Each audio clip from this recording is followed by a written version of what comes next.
Ce soir, nous allons étudier un sujet extrêmement passionnant pour moi, en ce qui me concerne, je l'ai trouvé passionnant. C'était sur l'interdiction ou la permission, c'est une question qui se pose, de mettre des gens sur écoute. Ah oui. Est-ce qu'on a le droit de mettre quelqu'un sur écoute?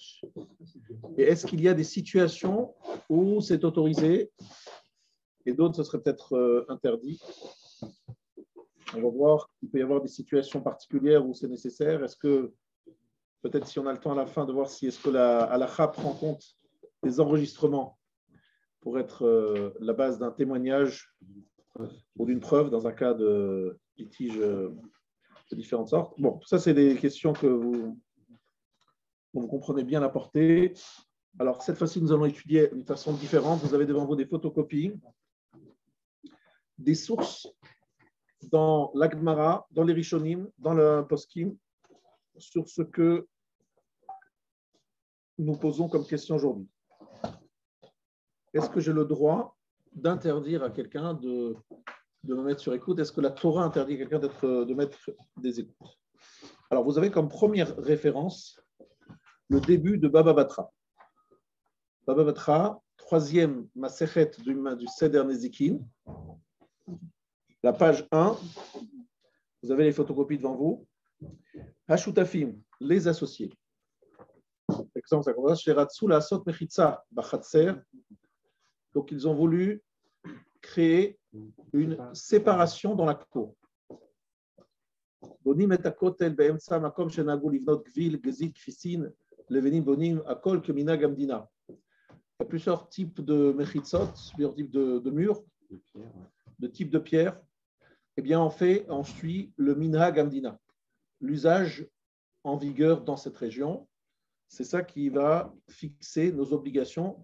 Donc, il s'agit de créer un mur au milieu d'un endroit qui, au départ, était un lieu commun. On veut se séparer. Et pourquoi ce mur? Tout simplement parce que, comme l'explique la Gemara dans la page Bet Amud Bet, elle nous dit, à la troisième ligne, vous l'avez donc dans la deuxième partie, troisième ligne, Alma Hezek Riya, Lav Sheme Hezek. Ou Hezek Riya, c'est quoi? C'est le dommage lié au regard, c'est au visuel. C'est-à-dire que j'ai une interdiction ou de l'interdiction de regarder éventuellement l'autre, il y a un dommage lié au regard. Et la Gemara commence par dire Ezekriya Lav Shmeizek, puis après la Gemara dit Alma Ezekriya Shmeizek, c'est-à-dire que la Gemara apporte des preuves et des contre-preuves. Et la conclusion de la Gemara, c'est qu'il y a un Ezekriya, c'est-à-dire qu'il y a un argument qui est de dire je ne veux pas être visible, je ne veux pas être visible. Je ne veux pas que tu puisses m'observer, donc je peux exiger une séparation par un mur. Je peux l'exiger. Voilà. Pas qu'à travers une séparation qui me permet de me protéger du regard de l'autre. Parce que Hezek Riya, Shme Hezek. Et nous, notre question, c'est de savoir est-ce qu'il y a ce qu'on appelle Hezek Shmiya, un dommage de ce qui est entendu. Est-ce que je peux poser voilà, un dommage auditif? Est-ce que ça existe? La pollution dit du bruit, ça existe aujourd'hui en droit français, c'est sûr.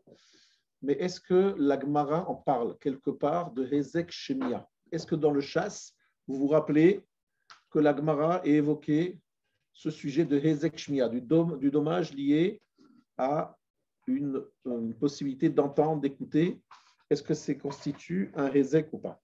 Mais par contre, on a vu que les murs avaient des oreilles, des oiseaux qui pouvaient revoir. Oui, donc ça, c'est une expression qui veut dire qu'il faut faire attention à ce qu'on dit, et que les murs ont des oreilles, c'est-à-dire que les murs, c'est-à-dire que les gens pensent ne pas être enregistrés, mais en fait, ils le sont. Bon, aujourd'hui, on sait qu'on est tous enregistrés, mais même en général, on est toujours enregistrés. Il faut faire attention à ce qu'on dit. Maintenant, on est en train de se demander si en termes juridiques, est-ce que j'ai le droit devant un tribunal de dire, écoutez, monsieur, c'est inacceptable.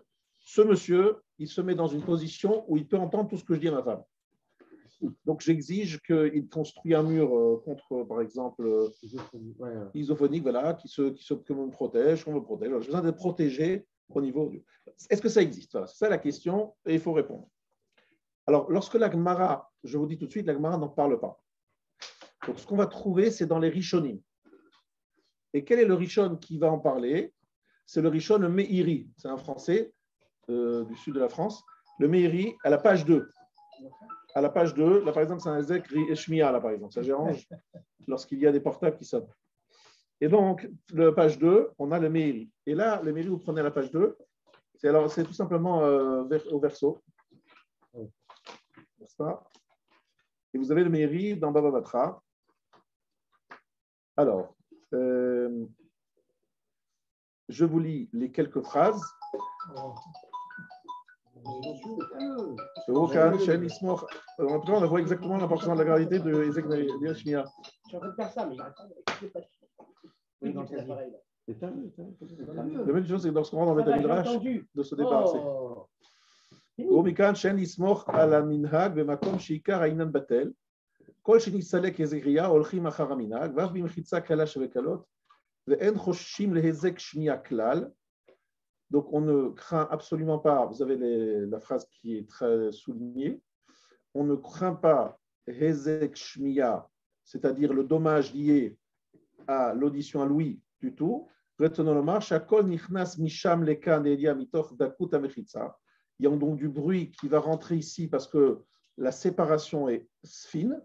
Chez Stam de Adam Nizarim Bediburam Hem. Parce que les gens en général font attention à leurs paroles. Ça veut dire qu'en fait, si j'ai mis la mechitza et que cette mechitza isole du regard, même si elle est fine et qu'elle laisse passer les sons, je dis à toi de faire attention, de ne pas parler parce que tu sais qu'on t'entend. Par contre, si tu m'empêches de faire certaines choses dans ma cour, là tu me déranges parce que j'aurais voulu faire dans ma cour un certain nombre de choses et parce que tu peux voir, je ne les fais pas, donc tu me causes un dommage. Par contre, en ce qui concerne la parole, je peux choisir de ne pas dire certaines choses, sachant que tu peux entendre puisque là, la séparation est fine.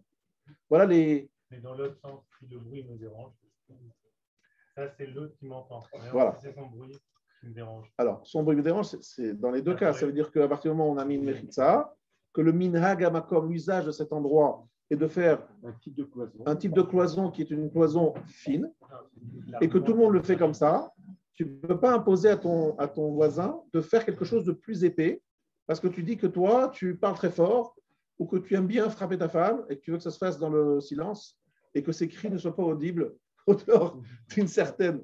C'est ça. C'était pas ma question. L'autre, il fait beaucoup de bruit, il me dérange. Mais on parle de deux associés, non, qui se séparent. Chez Nizarim, moi, je parle, j'ai qu'à parler doucement pour pas que l'autre il m'entende. Parce que je veux pas qu'il m'entende. Et lorsque l'autre il dit que tu l'es dérangé, tu dis bah, t'as qu'à parler plus bas ou t'as qu'à parler ailleurs si tu es. Alors, deux mots, c'est vice-versa. Parce qu'on parle de deux associés, donc les deux sont concernés par le dommage. Donc chacun dit à l'autre, écoute, tu as un problème, eh bien, c'est à qu'à baisser la voix, tout simplement. Parlez moins fort. Est-ce que c'est clair? Donc, pour l'instant, lorsqu'on lit la Meiri, on a l'impression que ça existe le principe. Simplement que dans le cas précis dans lequel on parle, comme il y a un usage de faire une cloison fine, on ne peut pas imposer à l'autre de faire une cloison plus épaisse parce que moi, ça me dérange, etc. On peut dire non, tu peux utiliser ta cour, simplement fais attention à ce que tu dis. Ou ne parle pas de n'importe quoi, ou parle plus fort, moins fort, enfin, tu te débrouilles. Mais tu as une solution d'utilisation de ta cour. Ce qu'il dit là-bas en parlant justement du matériau qu'il peut utiliser, c'est pas parce qu'il fallait justement ne pas dégrader l'environnement qu'il fallait que tout le monde ait la même chose, comme on a vu à Jérusalem. Alors ça c'est l'urbanisme aujourd'hui. C'est vrai qu'aujourd'hui, si tu parles de question d'urbanisme, à l'époque, ce que j'ai vu, etc., c'est-à-dire, c'est surtout pour des raisons de résistance, peut-être aussi d'esthétique. Jérusalem, a été fait pareil. C'est pour ça que on parle de Jérusalem, tu parles maintenant de Jérusalem d'aujourd'hui qui a été créée il y a 50, 60 ans. Et là, on est en train de parler d'une période où l'esthétique était beaucoup moins... Mais tu as raison, si c'était le cas, ça ne me dérange pas. L'important, c'est qu'il y a une règle, il y a des normes. Il y a des normes urbanistiques locales, et donc on doit respecter ces normes. Donc, peu importe pourquoi d'ailleurs, tu as raison. Si c'est une question d'esthétique, ça peut être ça aussi. Bien, en tout cas, en lisant le Meiri, on a l'impression plutôt que ça existe, ce principe, mais que dans certains cas, on ne s'est pas pris en compte, mais que ça pourrait exister, ce principe. Alors que si vous regardez son voisin dans nos photocopies, c'est les shoots, les responsables de Rabbi Eliyahu Mizrahi, le Re'em. Et lui, il dit clairement, et vous avez le doigt qui montre bien la phrase que je vais lire, Ve'en ta'ana mehashmiya sheshomim zeleze, deha lo ashkechan vekula talmuda hezek yaigavna. Il n'y a pas d'argument selon lequel on s'entend l'un l'autre, parce que nous n'avons pas trouvé dans tout le Talmud ce type de dommage. Donc lui, il dit, il n'existe pas un hezek shmiya. Ça n'existe pas ce principe, ce n'est pas un argument recevable. Ce n'est pas un argument recevable. Attention, je vous mets en garde sur une chose. J'aimerais que vous fassiez attention à une chose. Ça, on parle donc de l'utilisation d'une cour, d'une maison, peut-être d'un balcon, je ne sais pas, d'une terrasse. On vous dit, d'après le Re'em, Rabbi Eliyahu Mizrahi, ça n'existe pas, cet argument. Là, nous sommes en train de parler d'une ligne téléphonique qui serait sur écoute. Vous êtes bien d'accord avec moi que ce n'est peut-être pas exactement la même chose. Parce que la ligne téléphonique à l'époque, ce n'était pas tout à fait dans l'air du temps, puisque ça n'existait pas. Et est-ce que je ne peux pas dire, si ma ligne téléphonique elle est sur écoute, à la limite, ce téléphone, eh bien, son utilisation est fortement réduite. Parce que j'ai vraiment besoin dans mon téléphone de pouvoir parler librement. Voilà, librement, sans penser être écouté. Pour l'instant, on est en train de tâtonner, on est en train de voir un peu ce qui est écrit dans les post-it. On n'est pas arrivé à la réponse, on est en train de construire au fur et à mesure. Sauf qu'ici, on parlait d'un bien qui était commun, c'est-à-dire une cour, qui était ouverte à deux habitations. Et à un moment donné, il dit voilà, je couvre. Là, dans le cas du téléphone, il y a une partie qui est chez moi, donc c'est ma propriété, et une partie qui est la ligne, qui est commun à l'opérateur, et que l'opérateur met à disposition de chacun. Usée. Mais c'est bien privé, c'est privé, on est d'accord, c'est une ligne privée. Ouais. Et c'est comme si, en fait, tu mettais, on va dire, voilà, comment on appelle ça, un mouchard, voilà. Un mouchard dans ma salle à manger. Franchement, a priori, c'est pas évident, ça, un mouchard dans la salle à manger. Est-ce que là aussi, le Re'em et le Meiri diraient non, il n'y a pas de problème de Hezek Shmiya? Non, il dirait qu'il y aurait peut-être un problème de Hezek Shmiya. Vous voyez, on tâtonne. Pour l'instant, on discute, on réfléchit, on voit si ça ressemble ou pas. C'est ça, vous êtes en fait comme des poskim. Il y a quand même une différence, à mon avis, c'est que quand on parle d'une cour ou d'un balcon, on peut supposer que les deux personnes dont il est question, les deux associés, malgré eux, ils savent que l'autre partie existe. Ils savent que potentiellement leur comportement peut générer une gêne à l'autre partie. Quand on parle d'une écoute téléphonique, il y a quand même quelqu'un qui se fait écouter à son insu. Et là, quelque part, on viole son intimité. Alors, il faut que tu saches que l'histoire de à son insu, ça pourrait être même déclaratif. C'est-à-dire, je lui dis, écoute, moi, je veux t'écouter.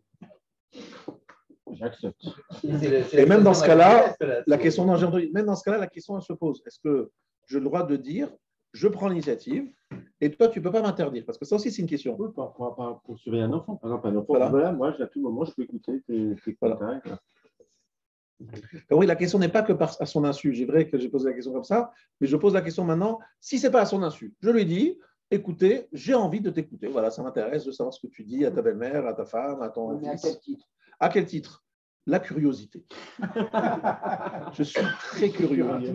Et des fois, c'est pour des raisons effectivement beaucoup plus valables que la curiosité. C'est du vol. Ça, par exemple, voilà, c'est ça la question. Est-ce que ça s'appelle violer l'intimité? Est-ce que ça s'appelle? C'est ça la question. C'est évident. Non, attention. Je vous arrête tout de suite, messieurs. Il y a ce qu'on appelle des halachot. Ça doit être basé sur des sources. Vous ne pouvez pas dire c'est évident, c'est interdit. Il faut amener des preuves, il faut amener des sources halachiques. Il ne faut pas dire c'est évident, c'est comme ça. Il faut chercher. Je vois qu'il y a une source halachique qui dit que lorsque tu lis le courrier de quelqu'un, ce n'est pas dressé, c'est du gézel. On va en parler. Bravo. Donc là, en fait, non. C'est pas qui gézel, mais on va parler. On va parler de ça. C'est une bonne remarque. On va en parler. Ça arrive. On a le cas où quand on appelle une hotline. Oui. On demande l'autorisation. Exactement. Effectivement. C'est demandé explicitement d'enregistrer effectivement. Maintenant, je ne suis pas en train de parler de ce qui se passe dans le Olam. Je suis en train de parler de ce que la Torah pense. Alors, je vous invite à regarder toujours dans la page 2 le Ramban Nachmanide. C'est très important ce Nachmanide. Il revient sur Hezek Riya, le dommage lié à un regard qui peut être intrusif. Wadin, vous avez un doigt qui nous facilite beaucoup le travail. Wadin, Hezek Riya, Denizke Adam Be'adam Hu, Imishum ain ra'a, imishum lishna bisha, imishum tsniuta. Très intéressant cette phrase. Je traduis.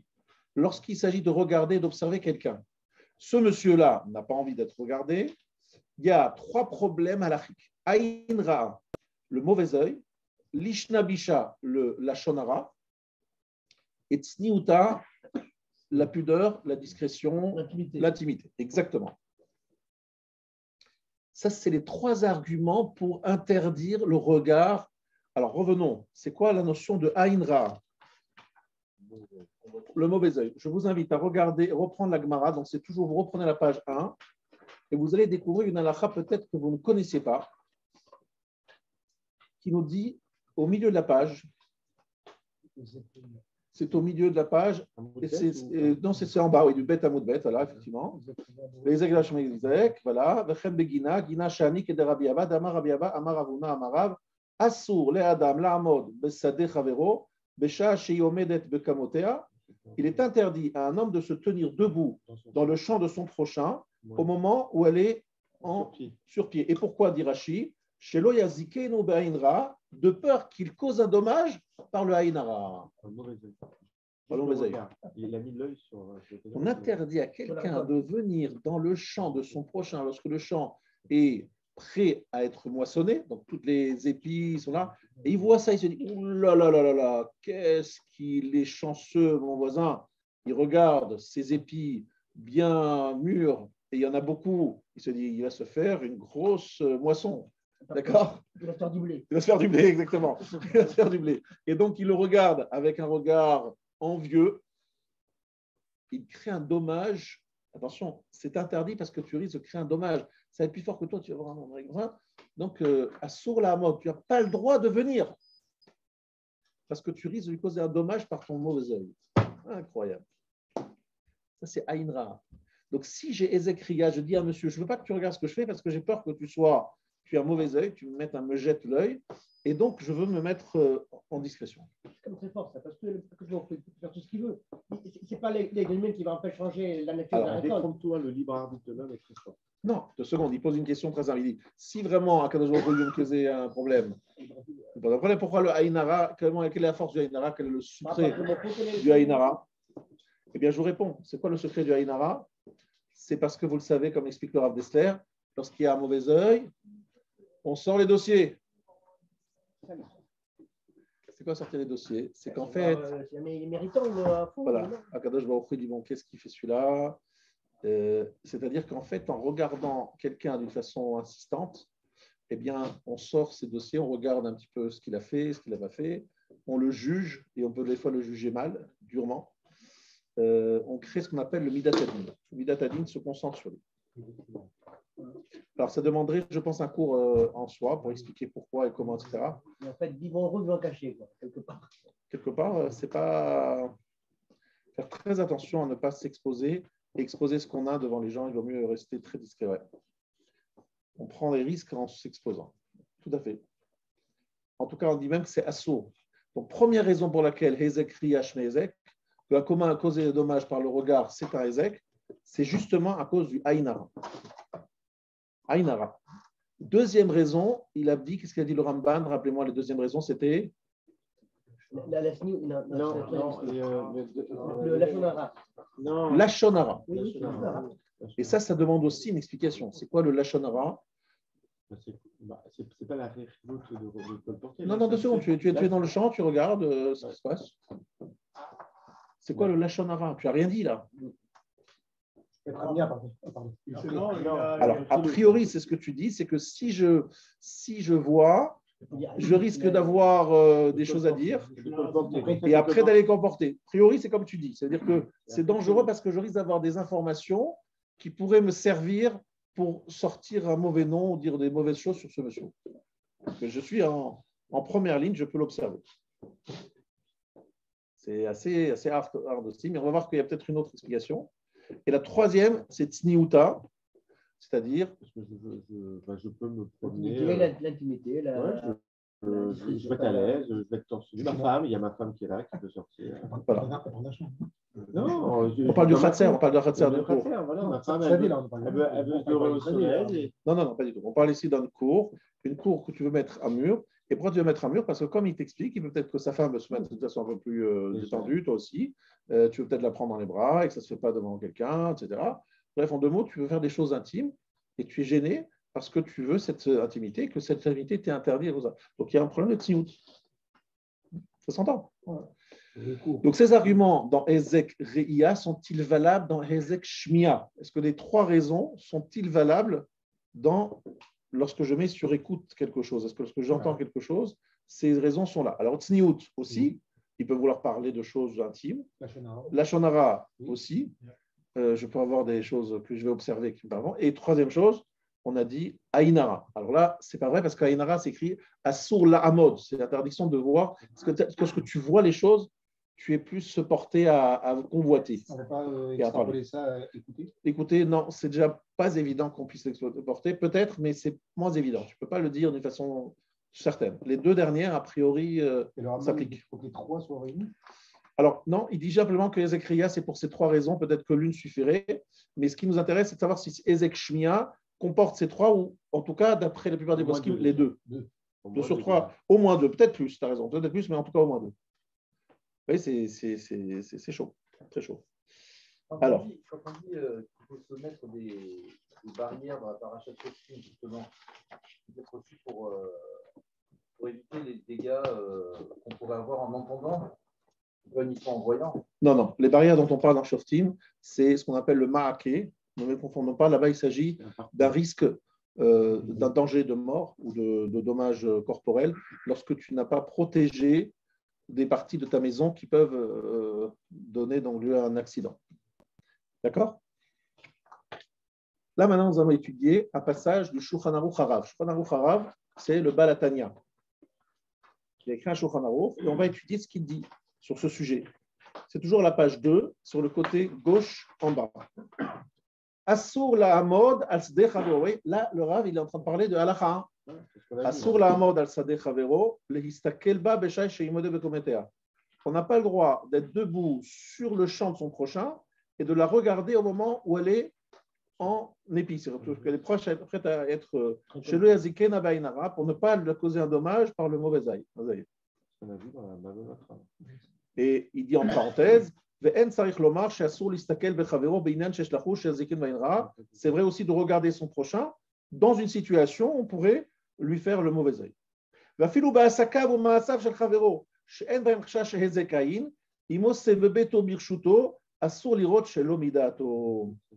Même lorsqu'il est en train d'agir et de faire où il n'y a pas de problème de Ainara, s'il était en train de travailler et faire quelque chose dans sa maison, on n'a pas le droit de le regarder sans qu'il soit. En fait, vous avez des voisins en face, par exemple de chez vous, et qui sont dans leur salle à manger, qui sont dans leur salle de bain, qui sont dans leur toilette, qui sont en train de vivre dans leur. Et vous pouvez les voir facilement parce que vous avez un regard plongeant sur leur appartement. Parce que la femme permet de regarder ce qui se passe chez votre voisin. Vous avez les moyens, on va dire, physiques, sans prendre de jumelles. Eh bien, la réponse est non. De compte, ils vont brûler, mais uniquement quand c'est tout neuf, donc vous trouverez avec le temps. Ils n'auront pas besoin de brûler, puisqu'ils savent que ça se rétracte et le volume se réduit. Et donc, obligatoirement, ils n'ont pas besoin de brûler, d'un droit et d'un pas d'acier. Il n'en a même pas mis des rideaux, d'ailleurs. Il n'a pas mis de rideau. Il y a un micro ouvert là. Il y a un micro ouvert, il faut fermer le micro. Alors, si tu peux, sans effort, ne pas le regarder, encore une fois, tu as le droit de vivre dans ta salle à manger. Il y a un micro ouvert. Ça devient invivable chez toi. Ce n'est pas le cas. Mais aller regarder alors que tu n'as pas besoin de le faire, c'est assaut.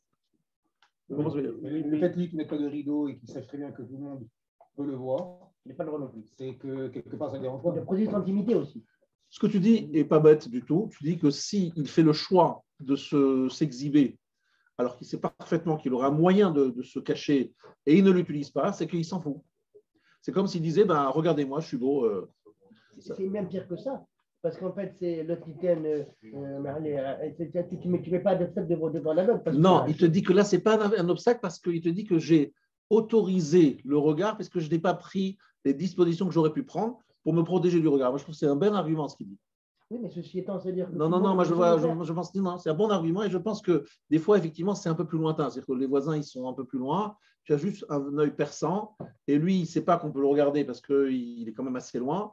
Et là, toi, tu as une manière de regarder alors à son insu. Mais lorsqu'il est juste en face de toi et qu'il aurait pu se protéger, très franchement, j'aime bien ton argument. Mais moi, je considère qu'il n'y a pas de droit de ne pas mettre un rideau, de mettre un rideau. Donc, volontairement, il doit vraiment être un exhibitionniste. Mais je pense que la manière de mettre un parapet pour éviter que quelqu'un tombe, il faut également mettre un rideau pour éviter que quelqu'un ne vienne à commettre un péché. Ça n'existe pas dans la halakha. C'est toi qui l'avortes. Non, peut-être, mais en fait, moi, je déduis. Non, parce que le parapet, c'est pour une raison de risque de blessure, c'est-à-dire, et tu es effectivement responsable. Si ça ne te dérange pas, ça ne te dérange pas d'être torse nu, tu as envie de montrer tes biceps à tout le monde. C'est ce que je te dis. C'est ton droit. Il y a des gens, ça ne dérange pas, franchement. Je vois très bien, je vois aujourd'hui sur les plages, des dizaines, enfin, j'y vais pas sur ces plages, mais j'imagine, des centaines de corps plus ou moins habillés. Et les gens, ça ne les dérange pas du tout de s'exhiber. Bon, quel est le problème alors? Pourquoi je ne regarderai pas si vraiment ça ne le dérange pas? Il a raison. Maintenant, effectivement, si tu le prends au moment où il est en train de faire une scène un peu intime, encore en même temps, tu peux te dire, mais pourquoi il le fait sans mettre le rideau, quoi? Il n'a qu'à se protéger. Franchement, j'aime bien ton argument.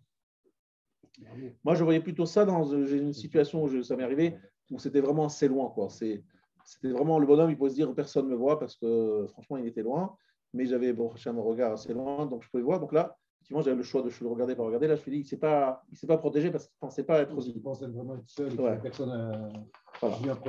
En clair, rue de Lannes, un certain étage. C'est de ta faute si tu ne te remets pas les rideaux. Bref, je ferme la parenthèse. Ouais. Si on prolonge ça pour le téléphone, on pourrait dire, si c'est une ligne téléphonique, ben, j'ai parlé, c'est tant pis pour moi parce que je sais qu'on peut m'écouter. Si maintenant je vais utiliser un moyen téléphonique mais crypté, on ne m'écoute pas. Non, alors oui, j'entends ce que tu dis, mais tu comprends qu'une ligne téléphonique n'est pas censée être mise sur écoute. Donc, a priori, lorsque tu prends une ligne téléphonique, ce n'est pas a priori normal d'être écouté. Donc, tu n'es pas obligé de te mettre un truc crypté qui est. Parce que ce n'est pas le commun des mortels. Alors que dans un cas d'une fenêtre, bon, on ne compare pas les choses quand même. Non, entre une ligne, normalement, tu n'es pas censé être sur écoute. Non, dans les pays démocratiques, mais il faut savoir que. Non, mais attendez, je tiens à préciser parce que vous savez que dans tout système de communication qui sort par exemple en France, il y a un système d'interception judiciaire, il y a une backdoor qui est obligatoire que les opérateurs doivent créer pour pouvoir être permis aux forces de police de pouvoir. Est-ce que tu parles sur l'autorité de Maître Buchinger? Ah oui, je vous garantis, ça s'appelle les interceptions judiciaires. C'est obligatoire, c'est dans le cahier des charges de tous les opérateurs télécoms. Pour faire les fadettes. C'est obligatoire. En fait, il doit donner à disposition de la force publique une possibilité d'écouter toutes les. Très simplement. Ça s'appelle les interceptions judiciaires. Tous les opérateurs. Oui, mais pour le faire, il faut avoir un mandat judiciaire pour pouvoir les écouter. Le système est créé avec une backdoor pour pouvoir écouter de façon très officielle. Oui, mais ce n'est pas du classique, c'est quelque chose qui doit être décidé. C'est la demande d'un juge. D'accord. Mais par exemple, ce sont des écoutes policières. Ça n'a rien à voir avec les écoutes sauvages, telles que cet appareil-là, Pegasus. C'est pas sauvage, parce que ça aussi, c'est par État, mais par exemple, d'autres systèmes c'est de l'actualité, c'est vrai. Avec des pirates qui écoutent en mettant des antennes et tout comme ça, mais de façon très officielle, tous les opérateurs telco, il y en a qui peuvent témoigner, ils peuvent savoir. Dans les telcos, c'est totalement légal. C'est légal s'il y a une autorisation du juge. Oui, il y a une procédure. D'accord, mais c'est illégal si c'est fait d'une façon sauvage. Ah oui, par exemple, quelqu'un qui viendrait avec un ordinateur. Avec un ordinateur ici, je pourrais installer un logiciel et écouter toutes les communications Wi-Fi sans problème. Et le fait d'enregistrer les communications, quand on sait qu'elles sont enregistrées, qu'elles peuvent être écoutées à n'importe quel moment. C'est considéré comme. Par exemple, ici, on enregistre le cours parce qu'on va au téléphone, les communications téléphoniques, par exemple, au travail, elles sont enregistrées. Pour moi, elles sont toutes enregistrées. Je répète, dans le cadre du travail, c'est quelque chose qui est fait dans un cadre, on va dire, contractuel, c'est-à-dire que tu sais que ton employeur se réserve le droit d'écouter tes conversations. Donc, c'est accepté par toi au départ. Maintenant, on est bien d'accord que ta ligne personnelle, tu n'es pas a priori, tu n'es pas prêt à ce que quelqu'un mette. En tout cas, il doit demander l'autorisation. On est d'accord? Vraiment, il y a un vrai sujet, un bataille, effectivement. Le Ficha Rasso dans le Yudbet du Shulchan Aruch Harav, Assour l'histoire pétard, keneged pétard, vechalon, keneged chalon. On n'a pas le droit d'ouvrir une porte face à une porte ou une fenêtre en face d'une fenêtre. Chez l'oïre echad, mais asav shel chavero, afin que l'un ne voit pas ce que fait l'autre. Afilo shneim mitratzim yeshosrim, même si les deux sont d'accord. Il y en a qui interdisent. Chez Enzo Midat Sniout, chez Razé Tashmisho, c'est pas bon que l'un regarde ce que l'autre fait. Amour Chachamim, Vaïssa Bila Metena, Vayaret et Israël, Shochen Nishvatav, Ra'a, Shen Pitreo Aleem, Mechouvanim Zekenegedze, voilà ce que disent les Chachamim sur Bilam, qui est très impressionné par la pudeur du peuple juif, qui fait attention justement à ne faire. Ah, voilà, exactement. On a la réponse à ma question. Si l'autre il a pas de rideau. Moi, je pensais à ça par rapport au temps que justement, face à face. Exactement, exactement. C'est partie du. Non, mais même si les deux sont d'accord. Même s'il est d'accord en mettant pas de rideau, ça veut dire qu'il n'est pas dans le droit. Il n'a pas le droit de mettre un rideau. Non, même s'il n'y a pas de rideau, justement, ça veut dire qu'il est d'accord qu'on regarde. Attention. Quelqu'un qui rentre dans une location, il sait qu'il y a un voisin qui peut le regarder. Lui, je te répète la question. Est-ce que toi, tu as le droit de regarder alors que toi, tu disais, mais il aurait pu mettre un rideau. Il n'a pas mis de rideau. Ce n'est pas lui qui a créé la maison, qui a construit une fenêtre face à une fenêtre. Il a loué sa maison et il se trouve que sa fenêtre, elle est juste en face de la fenêtre du voisin. Donc, lui, il n'a rien fait. Ce n'est pas lui qui a décidé d'ouvrir la fenêtre. Donc, lui, s'il ouvre sa fenêtre et qu'il ne met pas de rideau, bah, c'est son problème. Mais là, il est en train de dire que. Toi, c'est la construction au départ. Est-ce qu'on a le droit d'ouvrir une fenêtre ? Même s'ils sont d'accord, on n'a pas le droit de regarder. Donc, non, on n'a pas le droit de construire une fenêtre. Voilà, on n'a pas le droit de construire une fenêtre. Tu as le droit de forcer l'autre en le disant c'est mon droit, tu dois te décaler. Il y a des distances. Mais ce qu'il dit Daniel, c'est que même dans le cas où tu es d'accord, c'est pas bien de regarder. C'est même s'il est d'accord et même s'il a l'air de te dire j'ai pas mis de rideau, donc a priori il autorise, c'est pas bon que toi tu regardes chez l'autre. C'est ça qu'il est en train de dire. Il regarde par curiosité. C'est ça qui est pas bon. La curiosité est un mauvais défaut. Mais oui, c'est un vilain défaut. Donc, tu peux dire au voisin, mets des rideaux. Non, même s'il n'en a pas justement, j'ai pas moi à regarder. Et alors, les caméras dans la rue, la série. Alors, c'est effectivement, je crois que aussi en France, c'est réglementé. C'est annoncé par la mairie. D'ailleurs, il y a des panneaux partout. Attention, vous êtes observés, vous êtes même des fois verbalisés par force d'annoncement, etc. Ils sont obligés de le faire, de le déclarer. Tout à fait. Alors. Automatiquement. Les caméras, s'ils donnent sur une fenêtre, c'est masqué. Non, parce qu'on reprend l'argument de Sniout. Voilà. Non, on aurait pu dire, même s'ils sont d'accord pour le Haïnara, non. C'est con, on dirait que c'est pour la Michon Sniout. C'est-à-dire que Michon Sniout, même si l'autre t'autorise, je n'ai pas le droit de le regarder.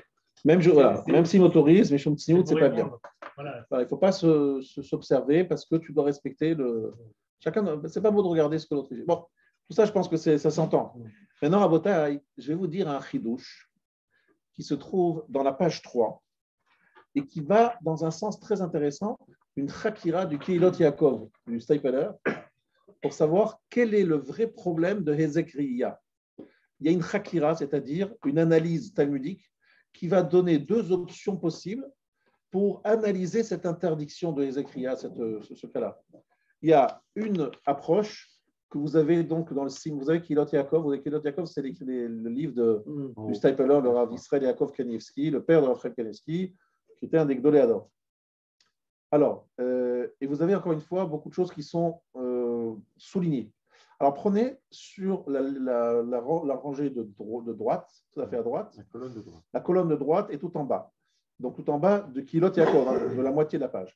de l'homme et ané minaga bechatzer, mishum d'un affiche zekatfe, akati raou levaer, de nehi, shelamnu davarze, mido katani mematniti minaga, ela begina velo bechatzer, et comme la maru chaza, laquelle bimukom minaga bezeka zuta, venire d'yesh leasbir davarze etev, je vais expliquer, n'ayez pas peur, dine beikar dine zekriya, ikash lo shainanim, hezek le gufo, hezek le bomono, ve isura.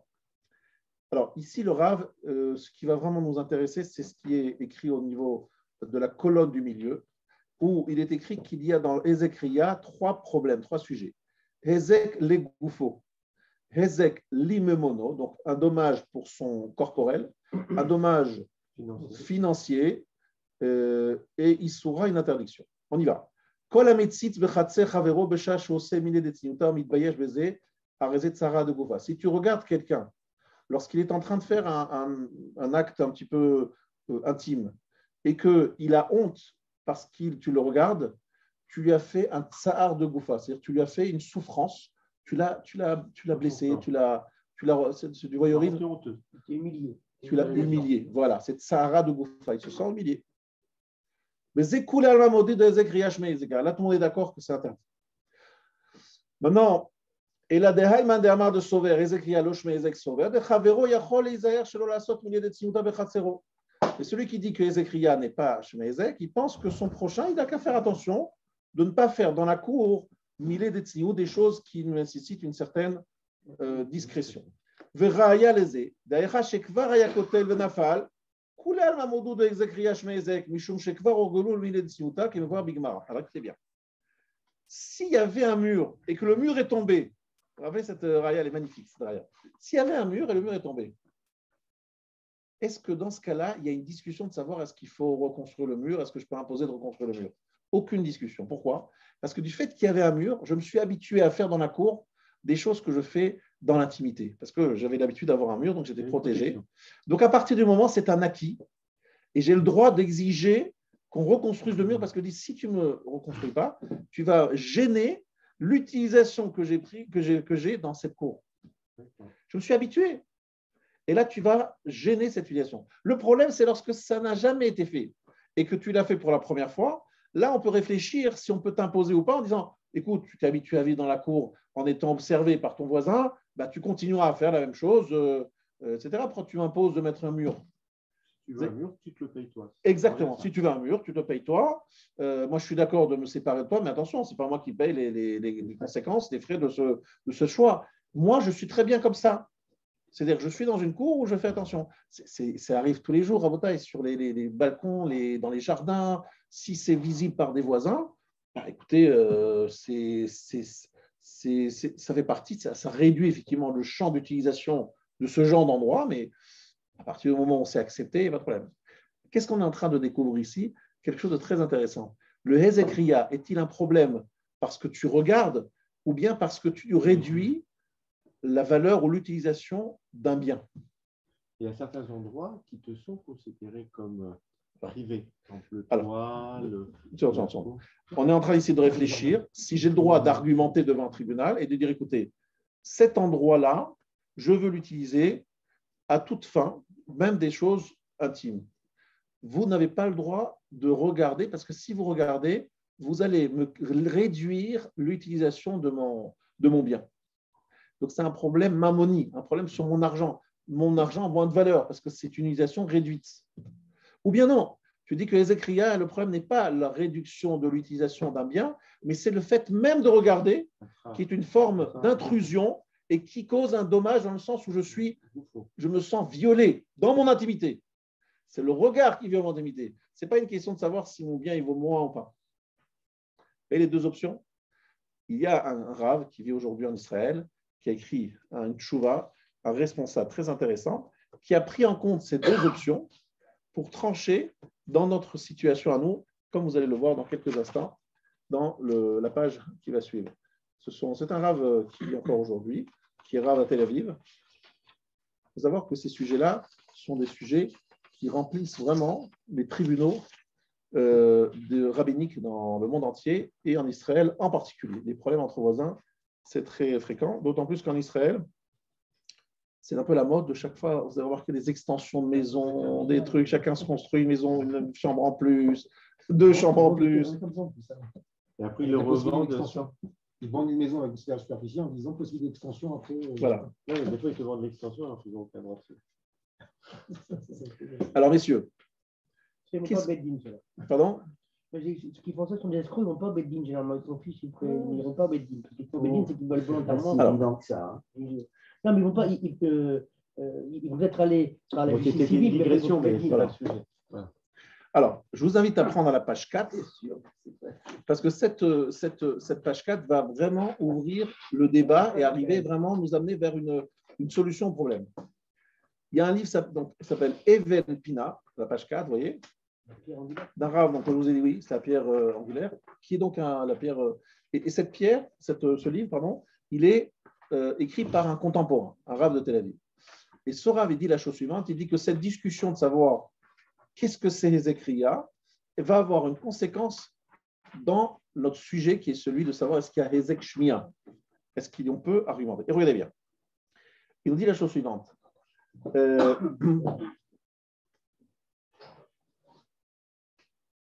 voyez, il y a deux doigts. Un doigt qui se trouve à droite et un doigt de gauche. Et un doigt qui se trouve à gauche. Vous savez pas? Prenez d'abord le doigt qui se trouve à droite. Lichora, yeshedamot, inyan ha'azanat seter le hezek ria. On peut comparer les écoutes téléphoniques, les écoutes en cachette, donc ce n'est pas comme les écoutes téléphoniques, hein, c'est les mouchards qu'on pourrait placer dans une salle à manger. À les hezek ria, exactement au cas de hezek ria, du dommage lié au regard. Ça, c'est sur la page, le partie droite, mais sur le côté gauche, vous avez un deuxième doigt, ulfizé. D'après cela,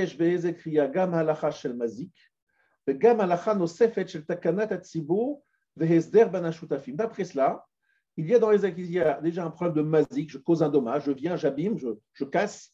Il y a une deuxième halakha de takanat tzibur, d'organisation du tzibur, l'organisation des associés.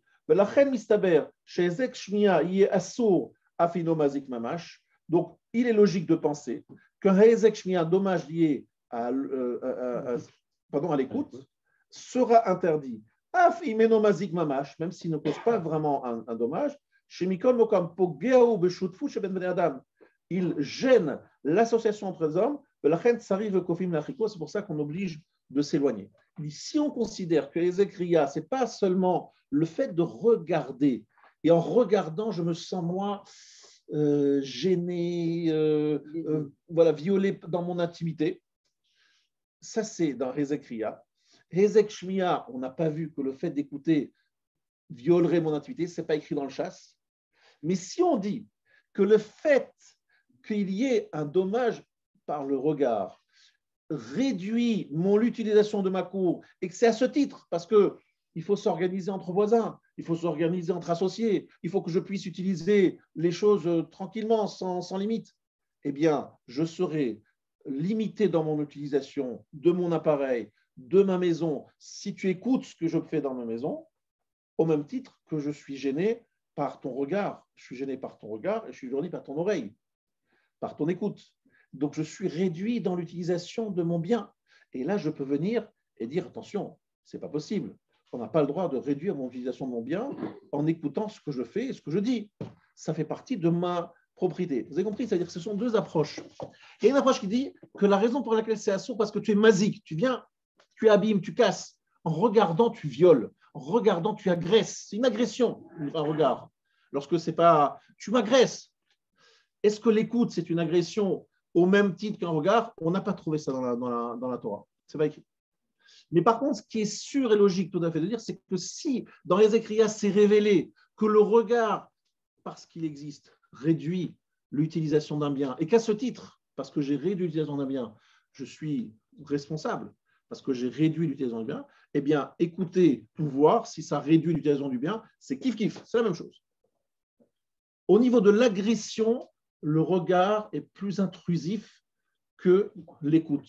Mais au niveau de la réduction de l'utilisation d'un bien, en tout cas, par exemple, d'un téléphone, par exemple, je ne peux plus utiliser mon téléphone comme j'utilisais avant parce qu'on m'écoute.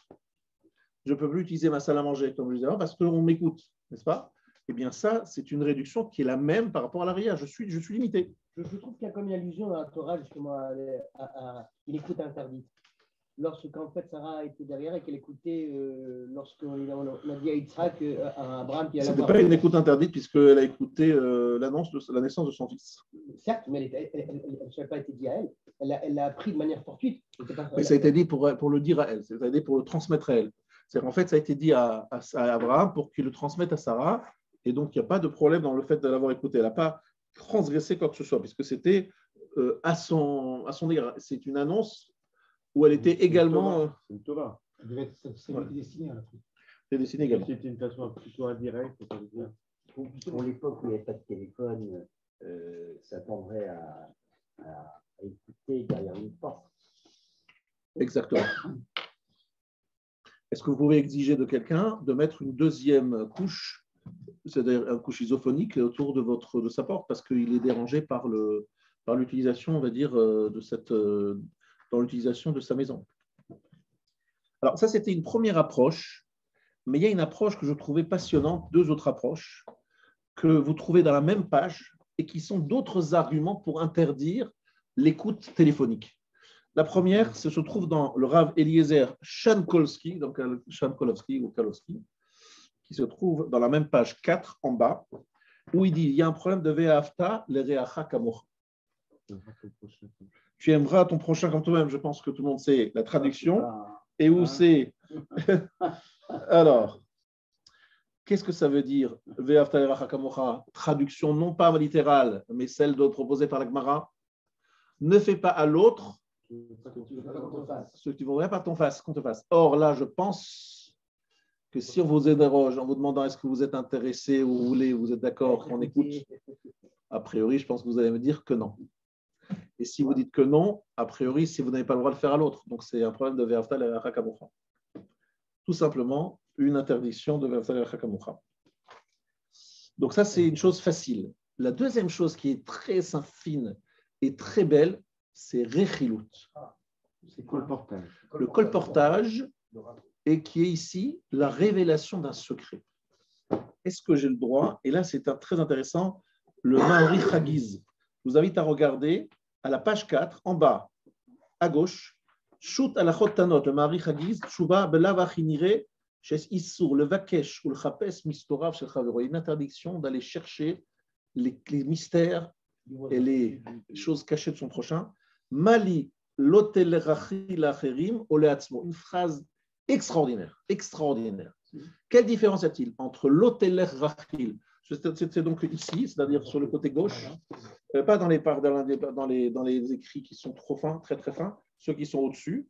Le chen katav beshut alachot ktanot. Vous voyez, ce début de paragraphe, il faut bien le lire celui-là. Le chen katav beshut alachot ktanot, le Mahari Chagiz. Vous voyez pas? Shuva, belav achinire, shesh iso levakesh, ou le chapes mistorav shel chavero, ou mali lotelech rachil acherim, ou le atzmo. Quelle différence y a-t-il entre lotelech rachil? Ne va pas tel un colporteur pour d'autres ou pour soi-même? Est-ce que vous entendez ce qui est écrit? Non, attends. Qu'est-ce qu'il dit ici? C'est-à-dire, je n'ai pas le droit de colporter. A priori, c'est quoi? Je vais chez Reuven, je lui dis, tu sais, Shimon, il a dit sur toi, mais alors, des choses, je vais te rapporter tout ce qu'il a dit. Qu'est-ce qui va se passer? Reuven, il va commencer à détester Shimon, parce que je viens de lui raconter que Shimon, il a dit des choses horribles sur lui, ce qu'on appelle rechilut. Maintenant, ça, je vais raconter à quelqu'un d'autre. Là, il s'agit de quelqu'un qui va écouter ce qui se dit dans la salle à manger, dans l'intimité de l'autre, par aux écoutes téléphoniques, et il va entendre ça, mais il ne va pas le raconter. Juste, il le garde pour lui. Il te dit, quelle différence y a-t-il entre aller raconter à quelqu'un d'autre ou aller se le raconter à soi-même? C'est-à-dire s'informer soi-même et même garder pour soi. S'informer soi-même sur ce qui se passe dans l'intimité de l'autre ou dans ces trucs. Dans le premier cas, il va créer de la synapse. A priori, la différence, elle est énorme. Dans un cas, il va créer la sinatrinam, la haine entre deux protagonistes. Il va créer une haine, il va créer une tension entre des personnes. Là, c'est lui qui va simplement s'intéresser. Ici, on découvre que l'oteler rachil, c'est l'interdiction d'aller chercher, d'aller voir, même d'aller acheter, si on peut dire, du matériau de la Shonara, des choses, des informations, parce que ne va pas regarder ce qui se passe chez l'autre. Ne t'intéresse pas à ce que l'autre ne veut pas révéler. Il a des secrets, il a une vie intime, ne viole pas l'intimité de l'autre. Quel rapport avec le fait de colporter? L'oteler, il dit dans les petits, ne marche pas, n'y va pas. N'y va pas. Où n'y va? Non, pas n'y va pas raconter, n'y va pas regarder, ne va pas espionner. À tel point que Rashi, il va jusqu'à dire que le chaf de Rachil, il faut le changer par un guimel. L'oteler ragil ne va pas tel un espion. N'espionne pas ton prochain. Ne va pas espionner. C'est très intéressant. Au-delà de l'interdiction de colporter, il y a un regard sur l'autre qui doit être un regard bienveillant et non pas un regard d'un espion qui cherche la faille, et à dévoiler, même si ce n'est pas une faille, juste dévoiler des secrets que l'autre ne veut pas qu'on révèle. Ça, la curiosité sur l'autre, c'est à proscrire. L'autre est l'air incroyable. Tu sais, quand on est dans une anecdote, les paparazzis qui vont fouiller les poubelles des célébrités pour voir ce qu'il Voilà. y a dedans et voir. Ça, c'est exactement le paparazzi, c'est vraiment l'exemplarité de ce qu'il ne faut pas faire. Si ça arrive naturellement. Ça vient tout seul. Tu es avec quelqu'un, lui, Tu veux faire, et non. j'ai pas compris. Et alors, je vais faire chose quoi? C'est venu tout seul, je ne suis pas responsable. Qu'est-ce que tu veux faire? Tu devrais essayer. C'est-à-dire, il parle du fait que si toi, tu vas chercher à savoir. Voilà, l'hôtelaire, c'est toi qui marches comme un espion. Tu es là en train d'espionner.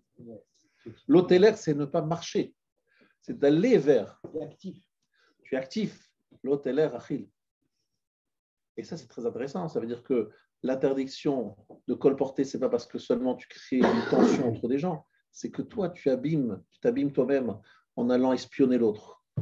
Dans le cadre de son métier, c'est légal. Enfin, hormis les paradis, des trucs comme ça. Le business, c'est le business. Des trucs intéressants, des trucs comme ça. Où, un policier, la police, c'est son métier. Évidemment, il n'y a pas de question. Un policier, il n'y a pas de question. Alors, dans quel cas tu voulais? Parce qu'au début, tu pensais à autre chose. Non, c'est pas paradis, évidemment. Dans le travail. Alors, dans le business, je sais qu'il va y avoir des sujets de savoir quels sont les nouveaux produits que va proposer la concurrence de manière à savoir qu'est-ce que toi tu dois. Ça s'appelle une étude de marché en bon français. Non. C'est pas la même chose. C'est pas la même chose. Non. Les études de marché, c'est en fait tout ce qui est public, tu peux en fait l'avoir parce que les gens sont payés. Mais en fait, il y a l'espionnage industriel. Tu vas en fait avoir un espion chez toi, tu vas lui donner de l'argent pour te rappeler un secret. Ça, c'est quelque chose de tout à fait illégal. C'est illégal, ça? Ah oui, c'est d'aller chercher chez le concurrent. Et en plus, la personne qui accepte de livrer ça, elle fait un acte. Tu rentres chez un concurrent pour voir les clients. Ça, c'est interdit, ça. Oui, mais le concurrent, c'est-à-dire, c'est pas mis en vitrine, c'est dans ses ateliers. Et il fait attention que personne, il ne veut surtout pas que. Bon, ben après, il y a des rues. Tu rentres, oui, ça va, tu regardes le client. C'est-à-dire qu'il y a une attention du propre client. Non, c'est autre chose, c'est pas le problème. On ne parle pas de ce sujet. On va parler de quelqu'un qui fait un espion, l'espionnage. On va parler d'espionnage, oui. C'est valable pour l'égoïsme aussi? Oui, c'est toujours pareil. Et on a tendance à vouloir en fait enlever les juifs des goïs, parce que si mal encore un goï, il faut être toujours bien, souvent. Alors, la notion de mazik, ça existe évidemment chez les goïms, c'est sûr. Dans l'hôtelaire Rachil, ça s'applique pour un juif, d'accord? Ceux-là viennent d'être un juif. Il ne faut pas faire Trioul Hachem, il a raison, mais sinon, il n'y a pas de issur de l'hôtelaire Rachil sur la. C'est écrit Befourage là-bas, l'hôtelaire Rachil Be'amecha. Maintenant, si c'est la pratique habituelle des non-juifs, parce que c'est à peu près ce que j'entends. Alors, je ne sais pas si c'est la pratique habituelle ou pas, je ne connais pas trop la situation. Et si c'est interdit par la loi, c'est un autre problème. C'est interdit par la loi. Donc, tu dis que c'est interdit par la loi. L'industriel est interdit par la loi, c'est comme ça. C'est changé. Tu confirmes. L'espionnage industriel, c'est puni par la loi, l'espionnage industriel.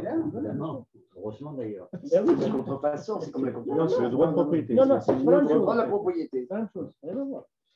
Alors, messieurs, alors, donc, nous avons, si nous résumons à ce stade les différents éléments qui ont été apportés, parce qu'il faut résumer et arriver à une certaine on n'a pas une début de conclusion parce qu'on n'a pas donné tous les arguments. Donc, on a rapporté au début du shiur la Gemara, rappelez-vous, qui parlait de Hezekriya. Cette Gemara de Hezekriya, on a vu qu'il y avait une marloquette entre le Meiri et le Rehem s'il y avait un principe de Hezek Shmia. Le Rehem disait, on a vu ça dans aucun endroit dans le chasse qui a un problème d'écoute. On a vu qu'il y avait un Ramban qui parlait de 3 problèmes dans Hezekriya, qui sont, je vous rappelle, le Aïn Ra'a, le Lashon Hara, et le 3e point, c'était la Tzniut, et que ces 3 points, on a trouvé qu'au moins 2 s'appliquaient dans Hezek Shmia. On a vu qu'il y avait une interdiction d'être debout dans le champ de son prochain lorsque, grâce à Dieu, les affaires fonctionnent, d'accord, d'observer et donc après de tomber dans le Aïn Ra, donc une interdiction de mettre un mauvais œil sur l'autre et de ne pas se mettre dans une situation où on va avoir le mauvais œil. Et il faut aussi également rappeler que nous avons cité qu'il y avait 2 approches dans les Ekriya. Pourquoi c'était interdit? Est-ce que c'est une réduction de l'utilisation ou ce n'est pas, ou c'est simplement un problème de mazik en regardant je suis intrusif, je suis agressif? ou bien il y a un autre problème, c'est un problème d'utilisation qui doit être plus large de mon bien. Et lorsqu'on peut me regarder et m'espionner, mon utilisation se réduit. Et de ce point de vue-là, c'est vrai aussi lorsque je mets sur écoute. Lorsque je mets sur écoute, je réduis l'utilisation de mon appareil, qui doit être un téléphone, ou de ma salle à manger, si le mouchard se trouve dans la salle à manger. Un trouble de jouissance. Un trouble de jouissance. Et donc, de ce point de vue-là, il n'y a pas de différence entre Ezek Ria et Ezek Shmiya. Dans les deux cas, je réduis l'utilisation. C'est grave. Et on a vu qu'il y avait donc un problème de Ve'afta l'erecha kamocha, qui est un problème de l'otel rachil. Pour l'instant, on est plutôt dans l'interdiction. D'accord? Puisque on cite encore et encore des choses problématiques. Alors, on ne pourra peut-être pas étudier tout d'une façon, on va dire, totale, mais il faut que nous abordions maintenant un sujet très, très important, qui est le Cherem de Rabbeinu Gershom, à laquelle tu faisais allusion. Prenez à la page 6. C'est quoi le Cherem de Rabbeinu Gershom, Meor Agola? Un grand mec s'appelle Rabbeinu Gershom, Meor Agola, la lumière de l'exil. Il est cité par le Maharam de Rothenburg, le Rabbi Meir de Rothenburg, à la page 6 en haut. Cherem takanat akilot, Shem Rabbeinu Gershom Meor Agola, ve'en lisash tenashim. On n'a pas le droit de se marier avec deux femmes. L'interdiction de la polygamie, Rabbeinu Gershom Meor Agola, dans l'an 1000, a interdiction de se marier avec deux femmes. Si on veut se marier avec deux femmes, il faut la permission de 100 rabbanim, de 100 hommes qui viennent de 3 pays et de 3 kilotes minimum. Si, il y a eu un rap. Si, le Rosh Yeshiva de l'écoute que je connais, il est marié avec 2 femmes et il a l'autorisation par 100 rabbanim. Que vous connaissez? Oui, le Rav Kotler, Rosh Yeshiva de l'écoute aujourd'hui. C'est pas qu'il est bigame, c'est que la première ne voulait pas recevoir le guet. Exactement. Celui qui était venu il y a quelque temps. Mais halachiquement parlant, il a 2 femmes, mais effectivement, il ne vit pas avec les deux. Hein. Il y a une qui est en Israël et lui, il est en Amérique. Celui qui sera dans Kotler. Encore une fois, je répète, il n'est pas en train de vivre avec 2 femmes, comme on l'a précisé, M. Bécher. Du coup, sa femme avec laquelle il ne vit pas, elle ne peut pas se marier. Oui, mais elle ne veut pas recevoir le guet. Elle ne veut pas recevoir, elle veut rester avec Maria. Mais Rav, comme elle ne veut pas recevoir le guet, voilà, lui, il peut se marier avec une deuxième femme? Oui, parce qu'il y a 100 rabbanim qui l'ont Il y a eu 100 rabbanim qui ont permis. Comment? Il y a eu l'autorisation de 100 rabbanim. Il a eu l'autorisation, c'est une autorisation délivrée par le tribunal rabbinique. Si ce n'est pas de l'amour, ça, franchement, c'est beau. Hein. Voilà. Il allait demander 100 rabbins de lui donner ses non, mais parce que la raison, c'est que comme il partait aux États-Unis, il ne voulait pas rester sans femme là-bas. Cherem shelo liketzot gilion sefer afilu kedei lichtov alav. Il ne faut pas couper une partie d'un livre, donc un livre Kodesh évidemment, afin d'écrire dessus. Cherem shelo levayesh ba'alei tshuva me'avonam bifnehem. De ne pas faire honte à un Baal Tshuva en rappelant leurs fautes devant eux. Cherem shelo lirod bichtav chavero. L'interdiction de regarder l'écrit de son prochain. Chez Sholer le chavero belo yudiato asur. Si il fait une envoi à son prochain une lettre, je n'ai pas le droit de lire la lettre adressée à quelqu'un d'autre. Normal. C'est Cherem. Sauf s'il a jeté. S'il a jeté, c'est autre chose. Tu prends le portable de ta femme pour les SMS qu'on envoie, c'est interdit.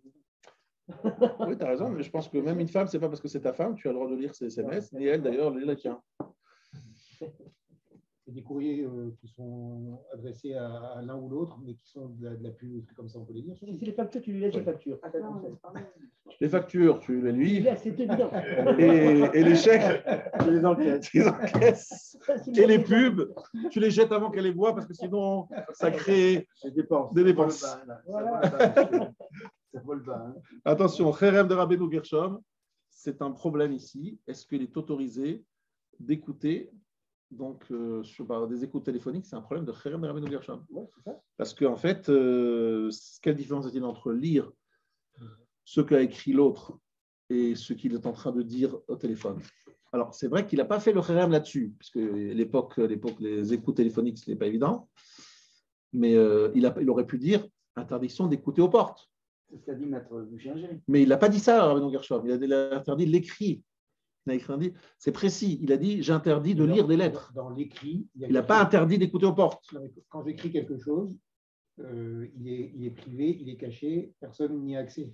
C'est ça. Quand je parle avec quelqu'un, à partir du moment où je transmets un message à une personne, cette personne est capable après de le répéter à d'autres. C'est pas la même portée. C'est pas la même portée. Non, la lettre, je peux la garder. La lettre, je peux la garder. Je peux ne jamais l'envoyer. Non, je ne comprends pas. C'est différent, je ne suis pas d'accord. Lorsque tu parles à quelqu'un, il peut aussi raconter à d'autres, mais lorsque tu lui parles, tu ne parles qu'à lui. Alors que lorsque tu envoies une lettre, tu envoies une lettre qu'à lui, il peut raconter ce que tu as écrit dans sa lettre ou ne pas le raconter. Il a raison, mais. Tu ne vois pas la différence entre l'écrit et le. Non, je ne suis pas d'accord. Parce que je dis que quand j'écris quelque chose, je peux l'écrire. C'est un journal intime, je le garde. Ça n'a pas vocation à être public.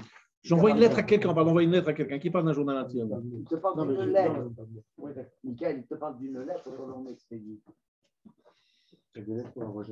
Donc, est-ce que le Khéran de Rabbeinu Gershom s'applique dans les écoutes? C'est ça la question.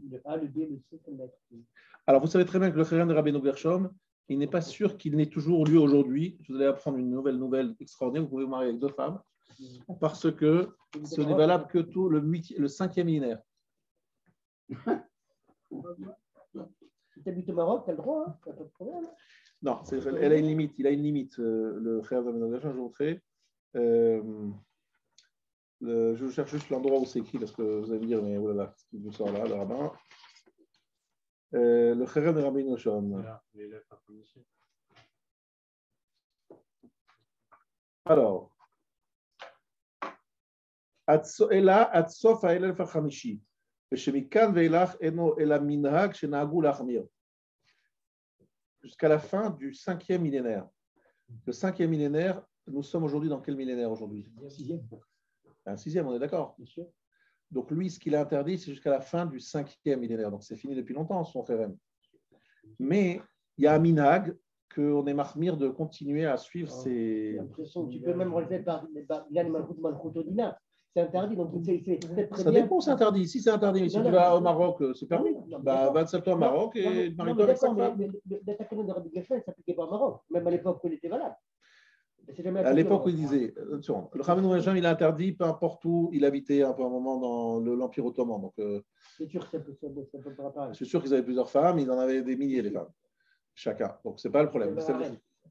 Je répète, donc, ce que je veux dire ici, c'est que le Khéran de Rabbeinu Gershom, d'après beaucoup, s'arrête à la fin du 5e millénaire. Donc, il ne s'applique plus aujourd'hui, mais quand même, les gens continuaient à prendre en compte ce Khéran.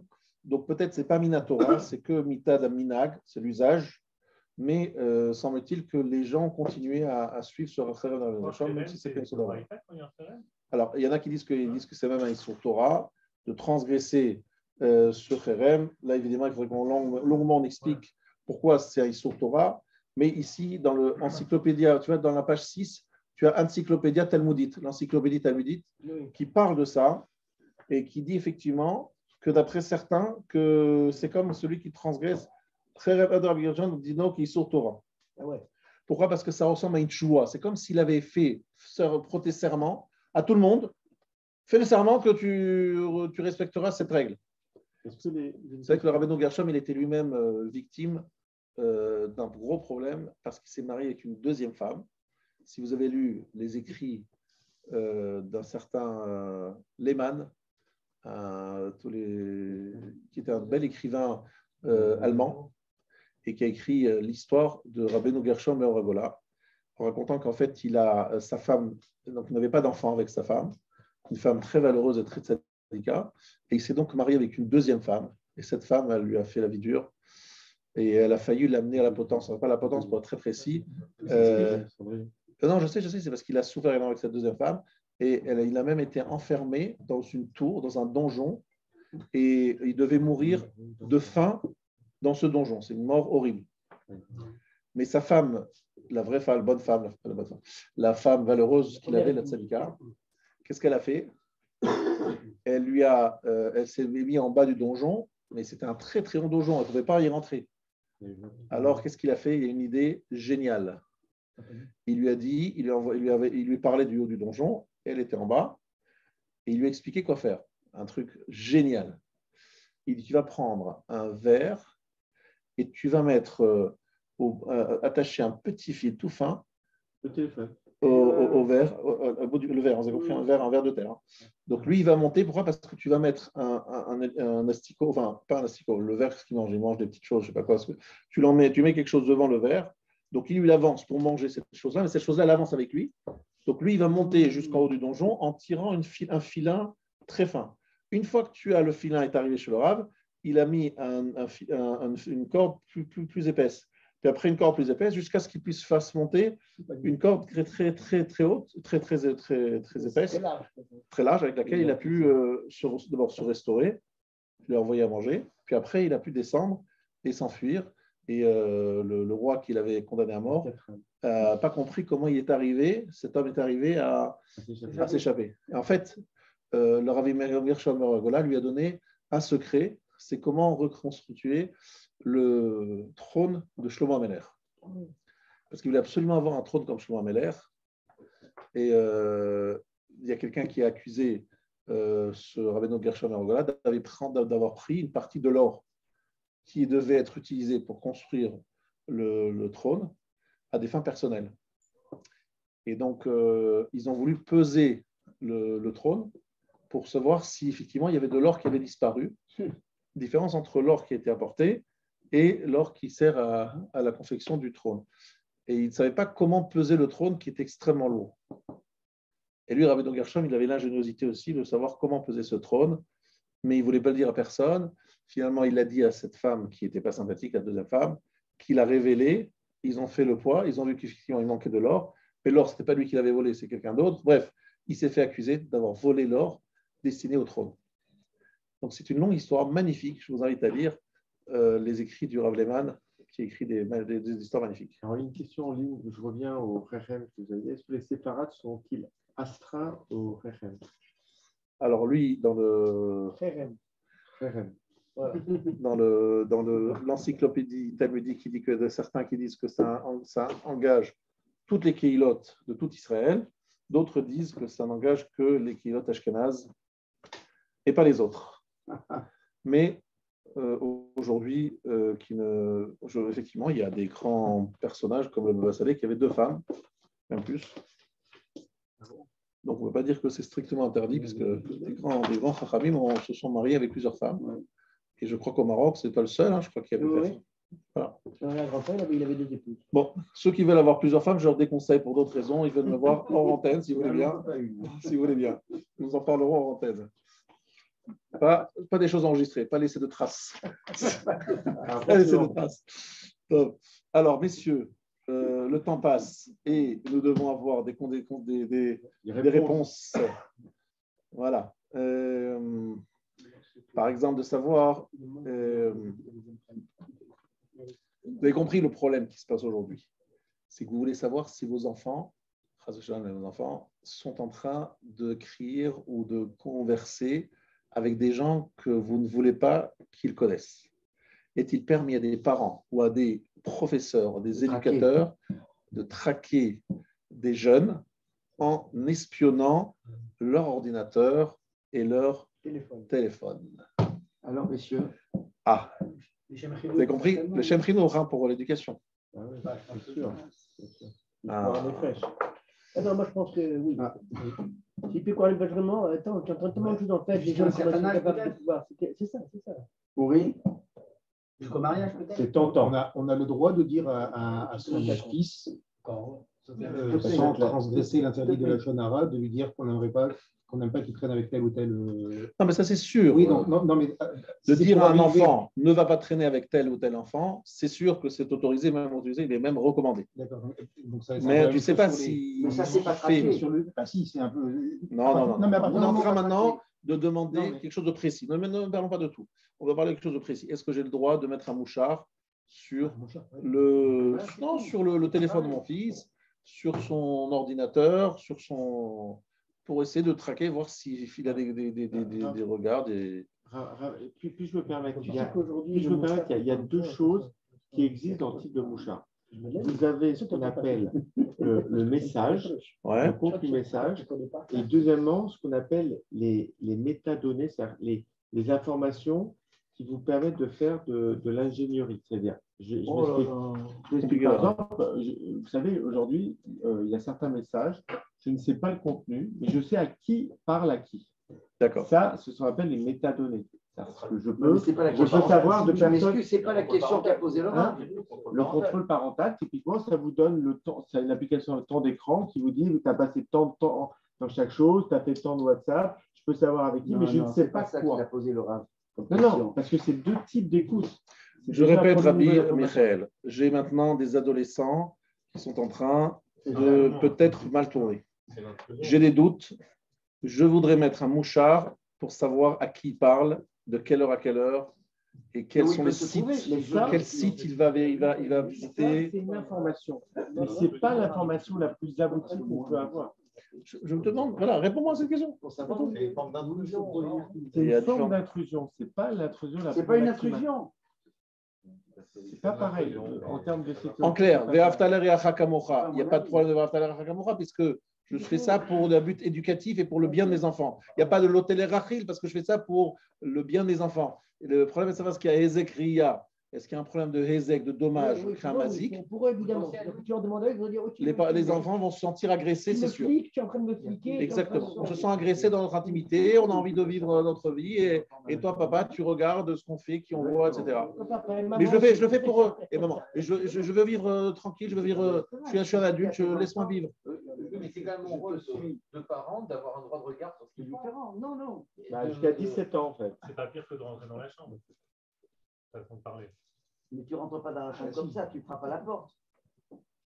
Là, on est en train de parler de Hezek Shmi. Rappelle-toi que notre problème, est-ce qu'il existe un délit d'écouter à la porte d'autrui, ou bien, par exemple, d'aller faire un mouchard pour découvrir qui dans la classe a fait telle ou telle bêtise. Tu peux aussi mettre des mouchards, tu peux analyser des données donc, téléphoniques, etc., etc. Si on parle dans un cadre, évidemment, où il y a une transgression sur la loi, donc évidemment, ça c'est la police qui va le faire, mais s'il s'agit d'une éducation, de savoir est-ce que... Moi je vous dis très franchement, je vous déconseille fortement de le faire. Pour une autre raison, c'est en tant qu'éducateur, je peux vous dire que ce n'est pas bon d'avoir une relation comme ça avec ses enfants. C'est ces enfants, si on est en train de les pister et de les fliquer et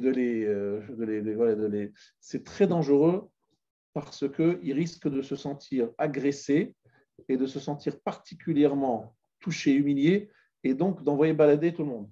C'est faire pire que ce qu'on aurait imaginé sur la. Voilà. Maintenant, d'un autre côté, je vous explique, des fois, il y a des choses très graves qui se passent, et les parents ne savent pas, et l'école alerte les parents, et les parents, ils ne savent pas comment vérifier, et donc ils ne peuvent pas dire à son fils, je sais, comment tu sais? Donc, ce n'est pas évident, donc je vous dis, il y a des cas pas simples, et très franchement, quelle est la solution dans ces cas-là? Je ne suis pas sûr que c'est la solution. Raph, vous avez des parents qui avertissent les enfants en disant je te traque non pas pour te surveiller, mais pour savoir où tu peux te trouver, etc. Car aujourd'hui, il y a véritablement des fois des difficultés. Et les parents sont inquiets où se trouvent les enfants. Vous donnez une solution, vous dites au lieu de le faire par derrière, il faut le faire annoncer en disant voilà, je vais. Il faut être transparent. Oui, sauf qu'après, votre enfant risque de se dire attention, vous êtes bien gentil, mais vous n'avez pas confiance en moi. Et cet âge, à l'adolescence,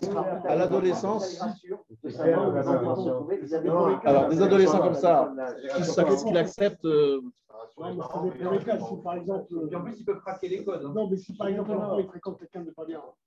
Comment? Il faut intervenir. Si l'enfant fréquente quelqu'un de pas bien, il faut intervenir. Il ne faut pas laisser faire. Oui, bien sûr. Alors, on ne peut pas fermer les yeux. Si par exemple deux personnes parlent entre elles dans un moment où ils sont par exemple à la synagogue et vous entendez deux personnes parler entre elles, très clairement ils parlent de choses assez personnelles, est-ce que vous avez le droit d'écouter ce qu'ils se disent? Non. C'est pas vrai.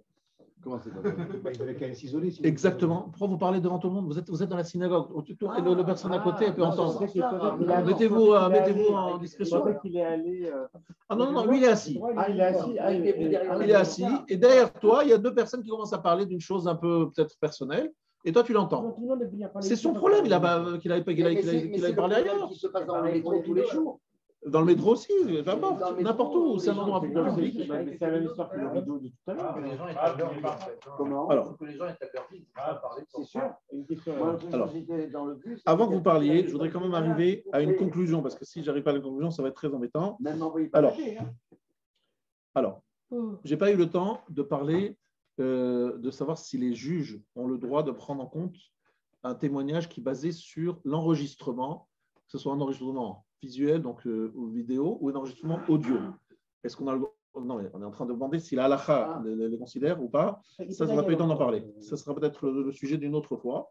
Mais en ce qui concerne notre question de départ, il est évident, d'après tout ce qu'on a dit, que ce soit Cherem de Rabbeinu Gershom, je vous rappelle les différents arguments, Cherem de Rabbeinu Gershom, Lotel Rachil, Avtal Racha Kamocha, Ezek Riya, qui est donc la base de Ezek Shmiya, il y a quatre raisons.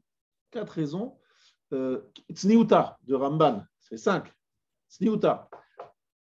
Aïnra, on ne sait pas. En tout cas, Lachonara, d'accord, l'Otel Rachil, l'interdiction de Ve'afta l'eracha kamocha, ce que tu n'aimerais pas qu'on te fasse à toi, ne le fais pas à d'autres. L'interdiction de Cherem de Rabbeinu Gershom, l'interdiction de lire une lettre, peut-être que ça s'applique aussi sur l'écoute, peut-être que, ou pas, on ne sait pas. Ça, on a dit que c'est resté quand même en question, s'il y avait le Cherem de Rabbeinu Gershom là-dessus. Ensuite, il y avait Hezekriya, rappelez-vous, tu réduis, tu me gênes dans l'utilisation d'un endroit ou d'un téléphone. Je veux parler, non, tu me réduis, je ne peux pas parler comme je veux. Donc, c'est une réduction de propriété. Or, on a, dans les lois de Baba Batra, appris que tu dois me laisser une certaine liberté d'utilisation d'un lieu ou d'un produit. Tu me réduis, tu fais un dommage, tu réduis l'utilisation. Et de la même façon que c'est vrai au niveau du regard, c'est vrai aussi au niveau de l'écoute. Est-ce que tout le monde est d'accord sur Ezek Shmiya? Non, on a vu que le Re'em avait dit pas du tout, ça n'existe pas Ezek Shmiya. Donc, si quelqu'un aujourd'hui voudrait dire moi je veux me permettre d'écouter, on lui dit que peut-être qu'il n'y a pas de Ezek Riya, mais il y avait Avtal l'eracha kamocha, et il y a l'Otel Rachil peut-être. Et il y a peut-être Cherem de Rabbeinu Gershom, et donc ça pose problème quand même de faire ça. Donc, même si on a la possibilité de le faire facilement, ce n'est pas évident, il faut obtenir l'interdiction d'un rav pour pouvoir le faire. A priori, ça sera interdit. Vous voyez, on a donné différents arguments pour arriver à cette conclusion. Maintenant, est-ce que vous avez d'autres questions? Est-ce qu'on peut juger avec un témoignage qui a été fait Ça, c'est un vrai sujet, c'est la dernière page, c'est la page 9, on n'a pas eu le temps d'étudier. Oui. On continue la semaine prochaine là-dessus? La semaine prochaine, il y a un autre sujet qui est prévu, mais en tout cas, peut-être c'est un sujet qu'il faudrait continuer effectivement à un autre moment. Voilà, à Botaï. Quelqu'un veut faire le Kaddish, Rabbi Chanan, Kadosh Baruch Hu, les Akot d'Israël. Le Firach, il va l'être dans Shenemar, Adonai Chafetz Matzil. Quoi, il dit Torah, il y a dit. Il n'y a pas de Kaddish, bon,